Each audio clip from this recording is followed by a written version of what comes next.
सरकार वक्फ अधिनियम में बड़े संशोधन करने जा रही है। जहां आज वक्फ बोर्ड संशोधन बिल लोकसभा में पेश होगा। सूत्रों के मुताबिक वक्फ बोर्ड पर लगाम लगाने के लिए बिल में 40 संशोधन किए गए हैं। विपक्ष ने वक्फ बोर्ड बिल को स्टैंडिंग कमेटी को भेजे जाने की मांग की, यानी अगर आम सहमति नहीं बनी तो फिर सरकार सेलेक्ट कमेटी को बिल भेज सकती है। विपक्ष और कई मुस्लिम संगठन सरकार के इस फैसले का विरोध कर रहे हैं। विपक्ष का कहना है कि यह बिल मुसलमानों के हक पर अतिक्रमण हो, लेकिन हालांकि माना जा रहा है कि इस संशोधन से वक्फ काउंसिल किसी संपत्ति पर दावा नहीं ठोक पाएगा। वक्फ बोर्ड के स्ट्रक्चर में बदलाव होगा और वक्फ प्रॉपर्टी का सर्वे हो सकेगा। इतना ही नहीं, दान का फैसला भी सिर्फ कानूनी मालिक ही ले पाएगा। इसके अलावा सरकार ये पता लगा पाएगी कि वक्फ बोर्ड के पास कितनी दौलत है, वक्फ बोर्ड की कमाई का क्या होता है और अकूत दौलत पर अवैध कब्जे करने वाले लोग कौन हैं।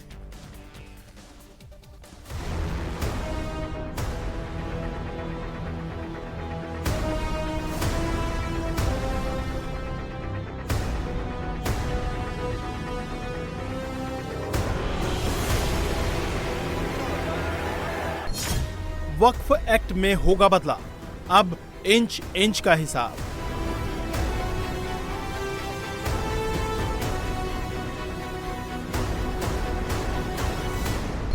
सियासत जोरदार, वक्फ बोर्ड को देना होगा हिसाब।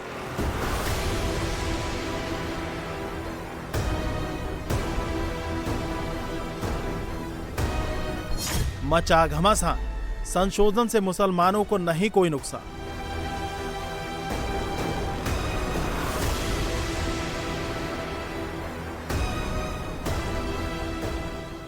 केंद्र सरकार वक्फ बोर्ड अधिनियम में बड़े संशोधन की तैयारी में है और आज वक्फ एक्ट में बदलाव का बिल लोकसभा में पेश होगा। 1995 के वक्फ बोर्ड एक्ट में बदलाव किया जाएगा। इस बिल की कॉपी बुधवार को सभी सांसदों को दे दी गई है। सूत्रों की माने तो वक्फ बोर्ड के नए कानून में 40 बदलाव किए गए हैं। केंद्र सरकार वक्फ अधिनियम 1995 में संशोधन करने के लिए लोकसभा में एकीकृत वक्फ प्रबंधन, सशक्तिकरण, दक्षता और विकास अधिनियम 1995 पेश करने की तैयारी में है। इस संशोधन बिल के मुताबिक कानून में बदलाव से किसी भी संपत्ति को वक्फ प्रॉपर्टी घोषित करने का वक्फ बोर्ड का अधिकार खत्म हो जाएगा। वक्फ प्रॉपर्टी को कोर्ट में चैलेंज करने का रास्ता खुलेगा। वक्फ ट्राइब्यूनल के अधिकार कलेक्टर, डिप्टी कलेक्टर को दिए जाएंगे। वक्फ ट्रिब्यूनल के आदेशों के खिलाफ हाई कोर्ट में जाने की छूट होगी। वक्फ प्रॉपर्टी का सर्वे हो सकेगा और दान का फैसला सिर्फ कानूनी मालिक ले पाएगा। इन सारे बदलावों का मुस्लिम संगठनों ने जबरदस्त विरोध किया है। ऑल इंडिया मिली काउंसिल ने सभी मुस्लिम सांसदों और सभी अपोजिशन पार्टी से वक्फ एक्ट में बदलाव का विरोध करने की अपील की है। तो पर्सनल लॉ बोर्ड के मेंबर मौलाना खालिद रशीद फिरंगी महली का कहना है कि वक्फ कानून में संशोधन की कोई जरूरत नहीं है। कुछ लोग गलतफहमियां फैला रहे हैं और ऐसा लग रहा है कि जैसे हम लोगों ने किसी दूसरे की प्रॉपर्टी को पर कब्जा करके उसको वक्फ करा लिया है, बल्कि जितनी भी वक्फ में प्रॉपर्टीज हैं वो हमारे बुजुर्गों ने वक्फ की हैं अपनी पर्सनल प्रॉपर्टीज को। और कोई भी वक्फ बोर्ड में जब प्रॉपर्टी रजिस्टर्ड होती है तो उसके लिए पूरा एक लीगल प्रोसेस है जिसको कि फॉलो किया जाता है।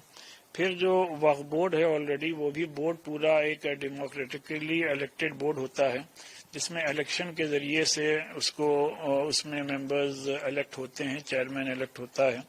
में जिस तरीके से उन्होंने अमेंडमेंट किया है और बदलाव लाने की जो कोशिश कर रहे हैं, तो मैं उसको वक्फ कानून नहीं बल्कि वो कानून काला कानून बन जाएगा। इसलिए कि वक्फ के जो इख्तियारात है, पावर्स है, वो पावर्स छीने जैसा हो जाएगा और जब वो पावर्स को छीन लेंगे तो वक्फ बोर्ड कमजोर हो जाएगा, यानी कि खत्म हो जाएगा। तो ये चाह रहे कि वक्फ की प्रॉपर्टी खत्म हो जाए, वक्फ बोर्ड के इख्तियारात खत्म हो जाए, वक्फ बोर्ड लंगड़ा लूला हो जाए। तो ये जिस अंदाज से ला रहे हैं, मैं समझता हूँ कि हिंदुस्तानी मुसलमान कभी भी उसको कबूल नहीं करेगा।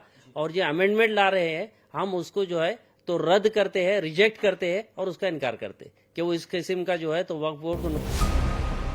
विपक्ष का आरोप है कि सरकार वक्फ की प्रॉपर्टी को हड़पना चाहती है, मुसलमानों के मजहबी मामलों में दखल देना चाहती है, इसीलिए वक्फ एक्ट में बदलाव हो रहा है।